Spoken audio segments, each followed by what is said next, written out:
Bien, muy buenas noches con todos. Yo soy el doctor Paul León, soy médico emergenciólogo y pues estoy aquí en esta sesión pregrabada en vista de algunos problemas que presentó la plataforma de software de actualización justamente el día de hoy.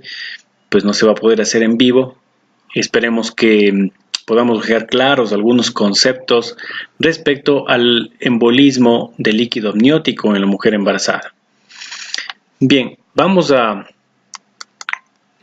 Sigamos, sí está grabando. vamos a pasar a mostrar unas diapositivas iniciales, pues que nos van a mostrar fácilmente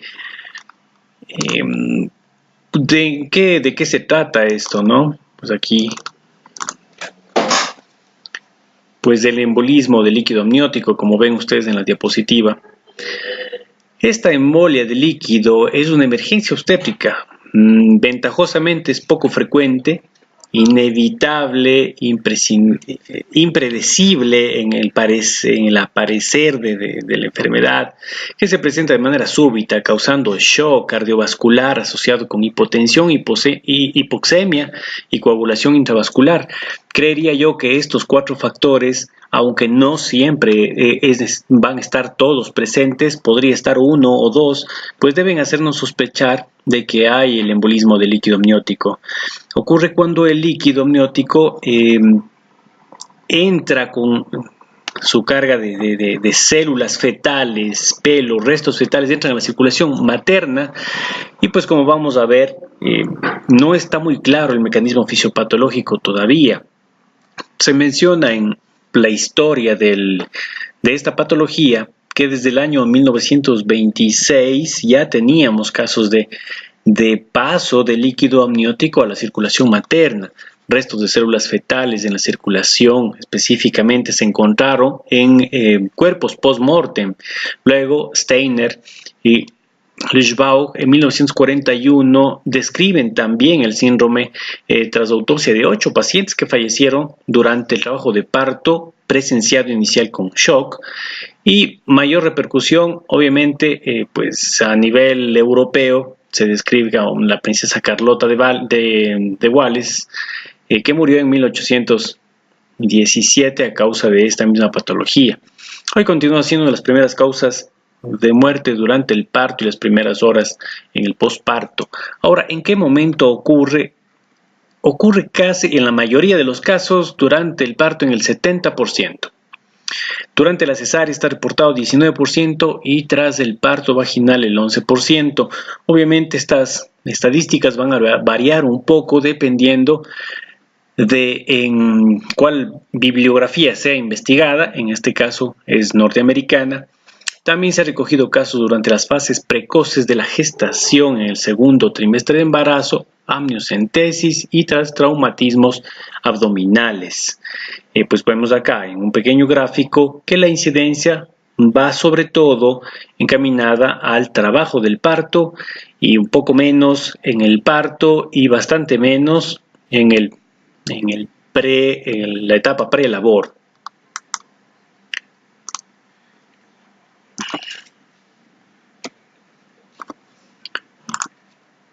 Seguimos. Ahora, claro, la incidencia dependerá de qué también el sistema sanitario en cada país pueda registrar y llegar con el diagnóstico. Como les había dicho, en la gran mayoría de los casos el diagnóstico es post-mortem. La incidencia, que tiene un rango bastante amplio, de 1 en 15.200 casos, en Estados Unidos y en Europa 1 en 53.800. Son estadísticas un poco amplias como para establecer una incidencia y mortalidad más fácil de recordar. La mortalidad en países de desarrollo, el ratio de mortalidad materna va desde 1.8 a 5.9 sobre 100.000 partos. Y de aquí el 85% de los supervivientes tendrán daños neurológicos permanentes. Claro, esto nuevamente dependerá en el contexto en el que se analicen los datos, pues hay países que tienen mejor apoyo vital avanzado en casos catastróficos y pues ellos tendrán mejores tasas de supervivencia. La mortalidad global podríamos decir que es del 50% en la primera hora, de tal manera que establecer un manejo avanzado desde el inicio, con alto grado de sospecha, va a marcar la diferencia entre que viva o muera esa paciente. En los últimos 10 años supone un 5 a 15% de todas las muertes maternas en países desarrollados, lo cual es, pues no es una tasa para nada baja. Perdón, un ratito. Veamos esto grabando. Pongamos un paréntesis nomás. Sí, continuemos. Ahí algo así. Ahí están grabando la diapositiva y también Sí, la voz, sí, o el video. todo. Ya, entonces, le puedo poner en... Sí, Ya. listo. Ahora, existen factores de riesgo para saber quién podría presentar o no. Lamentablemente no existe literatura suficiente para saber quién tiene un factor de riesgo de padecer embolismo de líquido amniótico. El estudio de los factores de riesgo para él se han basado en los casos clínicos documentados y de manera retrospectiva. Y obviamente basados en las series de autopsias y revisiones en las que no habría grupos de control. De tal manera que, pero en estos casos de fallecimientos podemos ver pues algunos factores comunes, si es que se podría decir factores de riesgo: una edad materna más de 35 años, la intervención cesárea, el uso de forceps y vacuum, la placenta previa, el desprendimiento de placenta, la eclampsia y el distrés fetal. Podrían considerarse grupos en los que estas patologías comúnmente pues han terminado en la patología de líquido amniótico con embolismo. Actualmente se ha realizado un estudio nacional prospectivo sobre sobre este líquido amniótico embolizado, pues en el Reino Unido. Para evaluar los factores de riesgo todavía están haciendo este tipo de estudios en una base de datos que entendería yo que ya deberían haberla terminado. Y pues otros factores que podrían influir son el sexo fetal masculino, la historia materna de atopía y alergia, y pues ya vamos a ver por qué, porque aparece en el 41% de los pacientes. Entonces hay una teoría bastante interesante respecto al mecanismo fisiopatológico. Ahora, existe un factor protector en los únicos estudios de corte retrospectivos que existen hasta la fecha. Coinciden en señalar que en quien no se ha visto o hay muy escasa documentación de esta patología en la edad materna menor a 20 años y en la distosia del parto. Entendería yo pues, que lo digan mucho mejor los ginecólogos. Si esta distosia de parto pues, seguramente terminará en cesárea, o sea, preveyendo que va a ser una distosia, y pues quizá por ahí disminuye también un poco el factor de riesgo. Ahora, fisiopatológicamente, se ve cosas no concordantes respecto a la fisiopatología, y esto pone en duda, o más bien dicho, todavía permite especular sobre las razones de embolismo de líquido amniótico. Vamos a ver que hay una entrada a la circulación materna de líquido amniótico en primera instancia, y esta exposición de la vasculatura pulmonar al fluido inmunológicamente activo, pues produce una intensa vasoconstricción y alteración y activación endotelial. Sin embargo, hay otros estudios realizados en animales en los cuales, en simios específicamente, se les inyecta el líquido amniótico pues estéril a la circulación venosa y no desarrollan ningún problema. Entonces, al parecer, no todas las pacientes que se ven expuestas a la embolización de este líquido al sistema venoso van a desarrollar esta vasoconstricción y la activación endotelial. Al parecer, hay un mecanismo de tipo inmunitario, pues luego de eso habrá una disnea, tos y broncoespasmo intenso, y es tan intenso que el paciente fácilmente realiza cianosis e hipoxemia severa. De ahí que una de las razones del diagnóstico diferencial es que debe ser tomado en cuenta el tromboembolismo pulmonar también como diagnóstico. También va a haber una aceleración de la respiración, hipertensión transitoria, pues la hipoxia que habíamos dicho.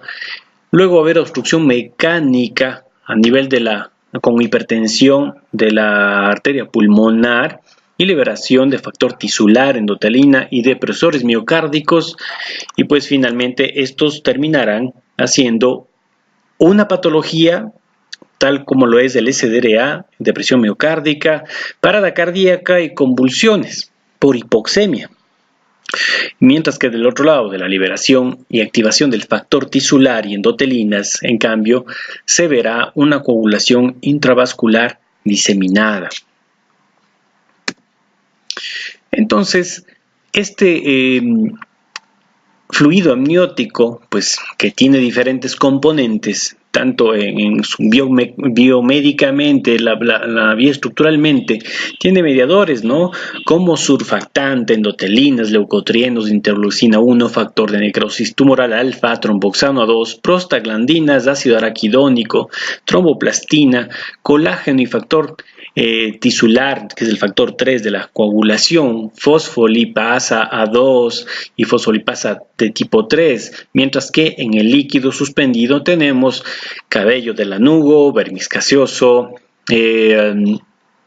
escamas fetales, también meconio con sales biliares, mucina del intestino fetal y trofoblastos, células trofoblásticas. Así es que perfectamente podrían estas sustancias desencadenar este tipo de reacción shock mucho más parecida a un shock anafilactoide que al embolismo pulmonar de tipo venoso coagulopático. Y se entiende que en las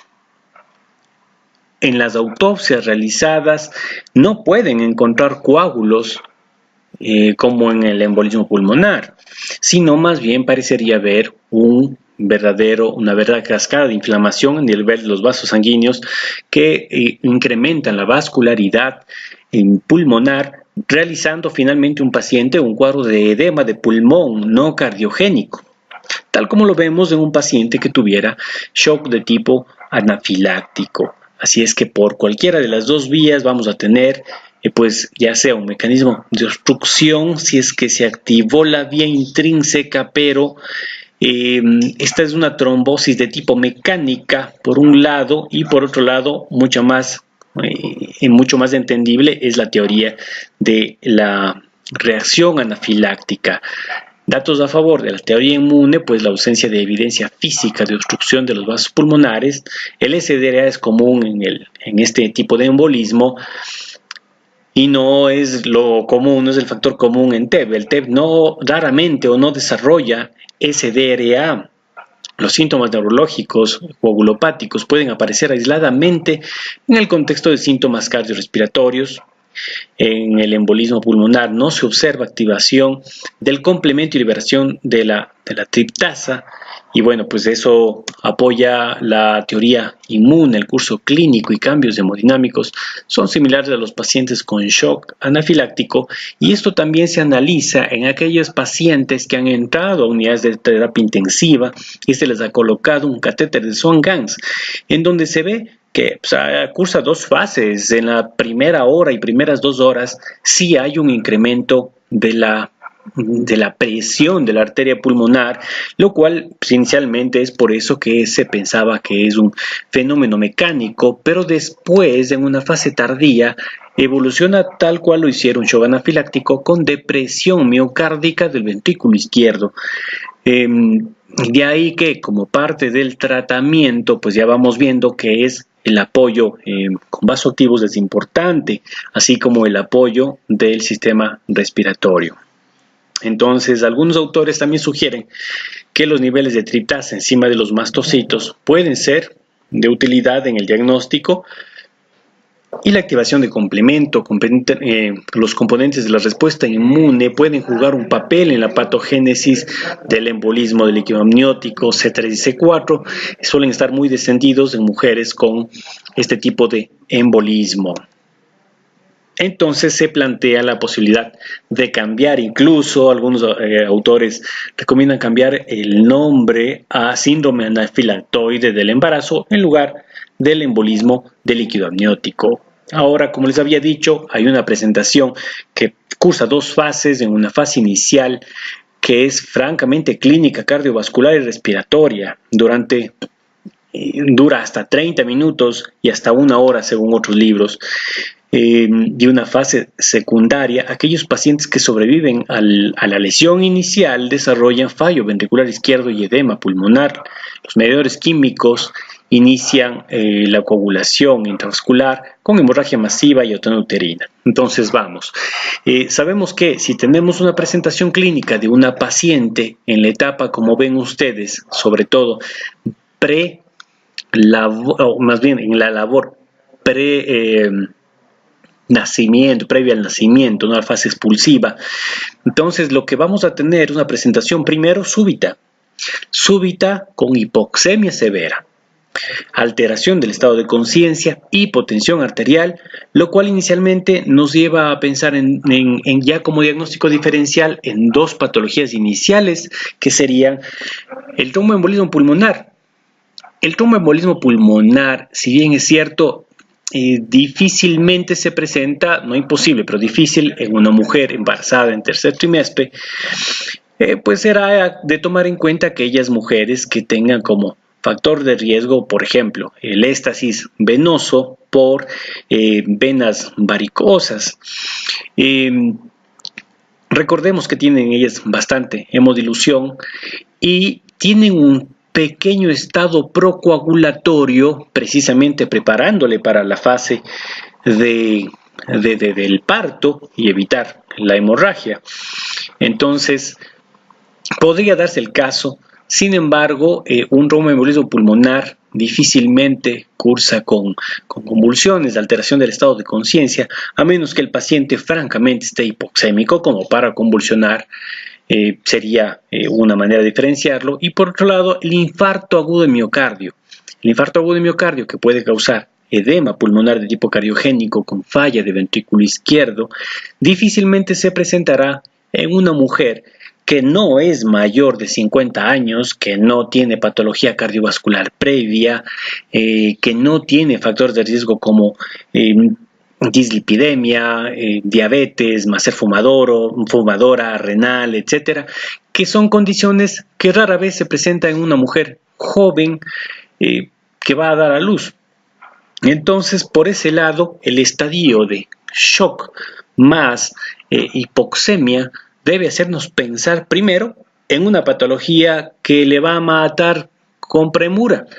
Yo en el infarto puedo darme un tiempo para hacer un diagnóstico y poder manejar el caso y hacer fibrinólisis, pero esto es mucho más súbito. Entonces, en la primera fase, si vamos a tener un estadio de hipoxemia severa, pues lo primero será el manejo de la vía aérea. Y en este manejo de la vía aérea, si no se cuenta con las destrezas y el equipamiento como para hacer una intubación endotraqueal, pues la sugerencia sería utilizar un dispositivo supraglótico oclusivo como la mascarilla laringia, que es de bastante fácil entrenamiento y pues puede realizarlo el personal a nivel básico. En cuanto al manejo del shock, como cualquier shock inicial, debemos administrar un volumen inicialmente, seguido del uso de vasoactivos de tipo dopamina, norepinefrina y pues ya en una etapa quizá más supervisada, crítica, dobutamina además. Pero claro, ustedes no van a tener, tengan que tomar en cuenta que no van a tener en ese momento un médico especialista de áreas críticas. Es posible que se encuentre el médico general o el obstetriz o el ginecólogo durante la guardia. Y van a tener que tomar en cuenta y tomar esas decisiones y tener el entrenamiento para poder solventar estas necesidades del paciente crítico. Ya en una segunda fase, pues ojalá y puedan referir al paciente a un centro de cuidados críticos, en donde pues podrán tener ustedes mejor supervivencia si en la primera fase hicieron lo correcto. Y claro, lo que se viene es casi siempre la coagulación intravascular diseminada, que pues ya el manejo es específico de esta patología, como se verá en alguno de los temas, ¿no? Entonces vemos aquí en esta tabla cómo diferentes estudios presentados a través de los años documentan los síntomas iniciales, ¿no? Vemos aquí que se presenta un número importante de hipotensión arterial, edema pulmonar, paro cardiorrespiratorio que deberá ser manejado en el contexto del BLS y posteriormente soporte cardíaco avanzado, disnea, cianosis, coagulopatía, convulsiones y distrés fetal.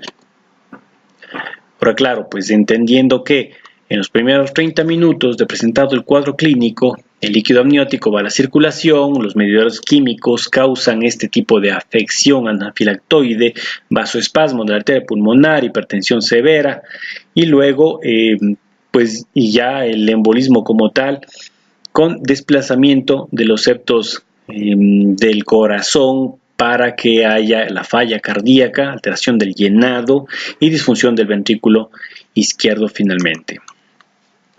La alteración del estado mental, como habíamos dicho, pues que cursa con encefalopatía, la paciente puede estar completamente agitada, alterada, pues no debemos de ninguna manera tomarlo como un estadio de agresividad de esta paciente, sino como una víctima efectivamente de una patología gravemente amenazante para la vida, ¿no? Generalmente el mecanismo va a ser la hipoxemia y la disminución del transporte de oxígeno. Recordemos que el 85% de pacientes sobreviven con secuelas neurológicas, pero como he dicho también en un inicio, dependerá de la serie de casos que se revisan. Y la presentación es variable de la encefalopatía, ¿no? En cuanto a las convulsiones, se registran casos hasta de 50% de pacientes y deberán manejarse tal como se maneja una convulsión inicial, es decir, asegurando la vía aérea para protegerla, abasteciéndole de oxígeno al cerebro. Debemos procurar que no esté en un ambiente de hipoglicemia, si es que es así, es necesario corregir, dar anticonvulsivantes de tipo benzodiazepínicos y dosis de carga de fenitoína seguido de dosis posteriores de mantenimiento. Estas convulsiones, por supuesto, van a exacerbar el daño cerebral que de por sí ya puede ser causado por la hipoxemia. Ahora, ¿existe algún método de prevención? No, ninguno. Lamentablemente no sabemos suficiente sobre el embolismo del líquido amniótico, así es que lo correcto es la vigilancia estricta durante el trabajo del parto, no dejar a las pacientes solas. Como ustedes saben bien, un parto puede ser algo perfectamente normal y tranquilo o puede volverse una verdadera amenaza para la vida de la madre y del feto. Y pues lo lógico, actuar con celeridad, con tranquilidad, y eso se logra a través del entrenamiento y conociendo lo que vamos a hacer. En conclusiones diríamos que el embolismo del líquido amniótico es una complicación del embarazo poco frecuente, menos mal, de aparición súbita, inesperada, tiene una patogénesis compleja con serias implicaciones para la madre y para el bebé, asociada a altas tasas de mortalidad y morbilidad. Diagnóstico sería solo por exclusión con alto índice de sospecha clínica y sospechar ante pacientes embarazadas con inicio súbito de distrés respiratorios, hipotensión, convulsión, distrés fetal inexplicado, sangrado anormal. Y se ha de vigilar también de manera estricta el trabajo del parto y actuar lo más rápido posible ante la sospecha de este tipo de patología. Entonces, bien, entiendo yo que pueda haber algún tipo de preguntas al respecto. Otras recomendaciones que les puedo dar es que el sitio en el cual va a atenderse una paciente potencialmente grave o que presenta este tipo de gravedad deberá ser trasladada la paciente a un cuarto que tenga una adecuación para el manejo de un paciente crítico, ¿no? Bueno, vale la pena que conozcan cuáles son los estándares sugeridos en Norteamérica. Una sala de cuidado crítico para un solo paciente tiene al menos 24 a 35 metros cuadrados, pero claro, este es un tamaño gigante para nuestras unidades de salud. No debería tener menos de 12 metros cuadrados una sala adecuada para reanimación. Y me refiero a esto, una sala que tenga el apoyo de un coche de paro, equipo de succión, oxígeno central, un equipo ventilador, al menos aunque sea de transporte, y la destreza del equipo que conozca teóricamente y conozca las destrezas para solventar la emergencia de la vía aérea, de la hipotensión arterial, vasoactivos que son necesarios para pasar al menos a una segunda etapa de cuidado del paciente. Esto en cuanto al embolismo de líquido amniótico, también un criterio importante, ya que una de las principales hipótesis es la teoría de la anafilaxia, pues aunque no hay un soporte de evidencia científica por la falta de casos clínicos, es prudente administrar corticoides potentes a dosis altas como metilprednisolona en dosis altas para tratar de frenar este tipo de respuesta antigénica que al parecer sí existe durante el embolismo. Espero que esta breve conferencia pues pueda dejar bastante claro, o claro al menos, cuál es el contexto clínico y lo que debemos tomar en cuenta en el tema de embolia de líquido amniótico.